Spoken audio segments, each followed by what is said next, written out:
Salut les gars, salut les filles. On se retrouve aujourd'hui pour une toute nouvelle vidéo sur ma critique sur l'épisode 2 et 3 de Welcome to Derry. Comme d'habitude les gars, on va décortiquer cet épisode de foot en compte, ce que j'ai aimé, ce que je n'ai pas aimé. Donc maintenant que tout est dit, commençons. Bah déjà les gars, on va commencer avec le fait que je suis grave content que les 3 premiers épisodes, on ne s'attarde pas sur l'aspect vraiment horrifique gore qu'on peut retrouver du coup notamment dans le premier épisode. Et là on est vraiment dans cet aspect où on essaie de comprendre comment fonctionne du coup l'entité de Pennywise. Parce qu'en vrai dans le film on la voit directement sous sa forme de clown. On ne sait pas forcément comment il en est arrivé à là, qu'est-ce qui s'est passé et tout. Là le fait que du coup on a plein d'histoires qui s'entremêlent avec du coup l'histoire du coup de l'armée et des enfants, je trouve ça mais vraiment bien fait, bien adapté. Et je trouve qu'il y a plein de trucs qui nous est mis en place et plein d'easter eggs aussi qui sont mis en place que franchement ça c'est vraiment bien parce que ça nous permet que nous qui j'allais dire nous lecteurs, mais non, nous qui visionnent du coup la série, on peut mettre par exemple pause et regarder sur des moments où par exemple Pennywise pourrait apparaître. Et personnellement, moi les gars, je sais pas vous, mais moi c'est un des trucs que je kiffe de fou. Mettre pause,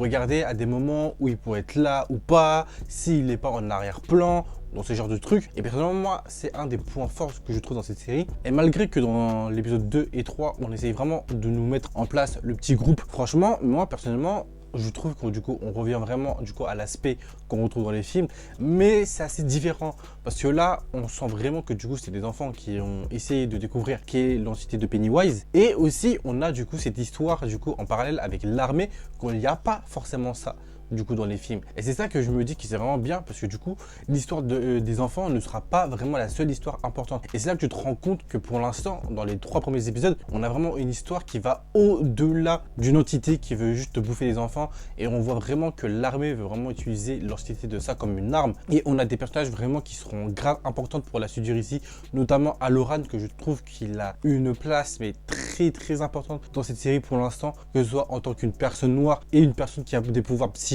Personnellement je pense que pour l'instant on est sur l'un des personnages les plus importants pour moi. Et on a aussi du coup le commandant qui aura du coup sa place importante aussi dans le récit, car lui on apprend au fur et à mesure des épisodes qu'il a ce truc où il n'a pas peur et que dans des moments cruciaux comme le moment où du coup on découvre que Halloran était l'une des personnes qui l'a attaqué, et que du coup comme lui il a des pouvoirs psychiques, il a pu voir les pensées du commandant. Et ça je trouve que c'est vraiment des trucs qui sont vraiment bien faits dans la série, qu'on n'a pas forcément besoin de voir tout le temps Pennywise. Et le fait qu'on a des trucs qui nous sont mis en place, notamment du coup des pouvoirs psychiques, je trouve ça franchement formidable. Je voulais revenir aussi sur certains personnages dans cette série que j'aime bien, notamment Will, que pour l'instant Will en 2 épisodes personnellement pour moi c'est vraiment un coup de cœur avec son pote. J'ai vraiment oublié comment il s'appelle, mais c'est vraiment son pote latino qui traîne tout le temps avec. Et les personnages que j'aime un peu moins du coup c'est du coup l'actrice principale, que je sais pas, je n'arrive pas à être dans le personnage. Et je sais pas vous, dites-moi vous si c'est pareil. Et du coup il y a Dory, je crois ça s'appelle comme ça, ou plus exactement, qui est du coup la fille qui accompagne le petit groupe aussi,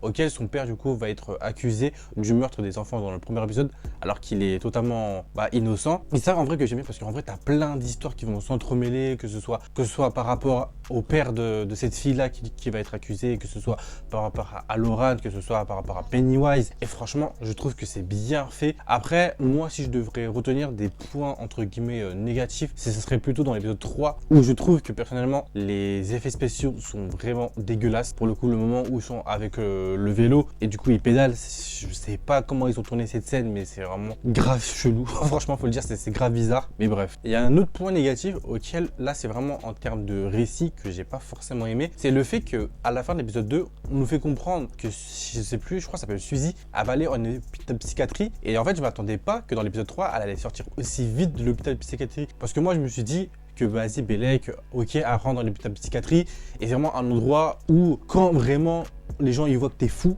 tu vas rester le plus longtemps possible jusqu'à que tu guérisses en fait. Et moi je me suis dit peut-être qu'il allait y avoir un truc où il y a Pennywise qui va rentrer dans l'hôpital et qui va vraiment essayer de la rendre folle. Ok, du coup comme les gens ils vont se dire qu'elle est sûrement folle, ils vont essayer de la guérir, sauf qu'il y a vraiment un truc. Donc je me suis dit qu'en vrai ils auraient grave pu jouer sur ça, mais du coup ils l'ont pas fait. Mais en vrai c'est grave dommage parce que je pense que ça aurait pu être grave intéressant. Je trouve aussi que les thèmes abordés dans la série sont grave intéressants, notamment sur les thèmes sur le racisme, parce qu'on est littéralement aux États-Unis et dans les années 1900, donc vraiment on est vraiment au cœur du racisme. Et le truc qui est vraiment bien, c'est que j'ai l'impression que Pennywise veut vraiment jouer sur ça pour vraiment essayer d'éliminer le plus de personnes possible. Et c'est ça que je trouve grave intéressant, c'est le fait d'utiliser le racisme pour que Pennywise utilise cette arme contre les gens de cette ville. Et c'est ça que je trouve que c'est grave intéressant, parce qu'en vrai, t'as plein de trucs en vrai que Pennywise utilise, que ce soit pour effrayer les gens, que ce soit pour contrôler les enfants, que ce soit, par exemple, on a le fait que plus tu t'éloignes du Derry, plus tes souvenirs disparaissent. Donc, ce qui fait que si tu t'éloignes du Derry, tu ne te rappelles plus du tout de l'entité, ce qui permet du coup de l'entité de vraiment se concentrer que sur la ville et sur les gens qu'il y a dans cette ville.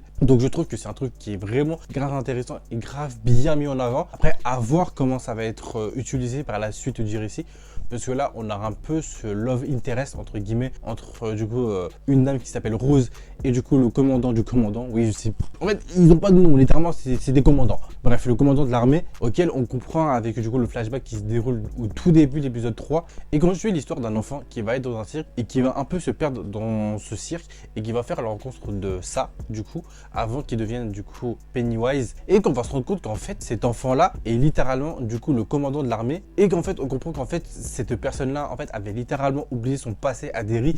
Mais c'est le fait de revenir dans cette ville pour enquêter sur l'entité qui lui a fait rappeler ses souvenirs. Et c'est ça que je trouve vraiment intéressant parce que je pense que ces deux personnes-là auront une importance capitale pour la suite de la série. Et je pense qu'on va terminer ces critiques avec ce qui pourrait nous attendre durant la suite de cette série. Car oui, on le voit très bien à la fin de l'épisode 3 que les enfants ont réussi à photographier ce qu'ils ont vu dans le cimetière. Mais ça, c'est vraiment bizarre parce que je me suis dit que normalement, ce qu'ils voient, normalement c'est dans leur tête, parce que plus ils ont moins peur et plus les trucs s'effacent. Donc j'ai vraiment pas réussi à comprendre comment les trucs qu'ils ont photographiés, ils ont vraiment réussi à les photographier, parce que pour moi je pensais que tous les trucs qu'ils allaient photographier, bah ça allait pas apparaître à la caméra. Donc franchement je sais pas comment ça fonctionne. Ça veut dire que s'il y aurait eu un adulte par là, ça veut dire qu'il aurait vu ce que les enfants voient. Ce que je trouve assez bizarre avec ça, mais en vrai, pourquoi pas. Mais le truc que je trouve grave intéressant avec cette fin d'épisode, c'est le fait que littéralement, on voit la première apparition de Gripsou en forme de clown. Et je pense qu'avec la découverte du coup de sa forme clown, on approche les gars petit à petit de cette forme qu'on connaît tous et qu'on attend tous et qu'on a tous envie de voir. Et moi, un truc avant de terminer les gars que j'ai grave envie de voir, c'est que je pense que vous le savez, parce que vous avez sûrement vu le Punisher ou peut-être, et j'ai grave envie de voir l'incident qui s'est passé dans les années 3, il y a 300 ans, auquel Gripsou est arrivé dans la ville et a littéralement rafale tout le monde avec un fusil. Je veux voir cette scène. Je veux voir cette scène. Par pitié, offrez-nous cette scène, je veux la voir. Parce que en fait, cette scène va être masterclass. Et franchement, j'ai pas envie de spoil parce que peut-être qu'il y en a, ils ont pas vu la bande-annonce. Mais en fait, on va voir les gars des scènes, on va voir des trucs, je pense qu'ils vont être incroyablement bien faits. Et franchement, je suis grave pressé de voir ça. Donc vous, n'hésitez pas à me dire dans les commentaires ce que vous en pensez. Mais pour moi, ces 3 premiers épisodes, c'est une grosse réussite. Donc les gars, les filles, n'oubliez pas de commenter, liker et partager. Et on se dit à la prochaine pour une prochaine critique de Welcome to the Derry. Salut tout le monde.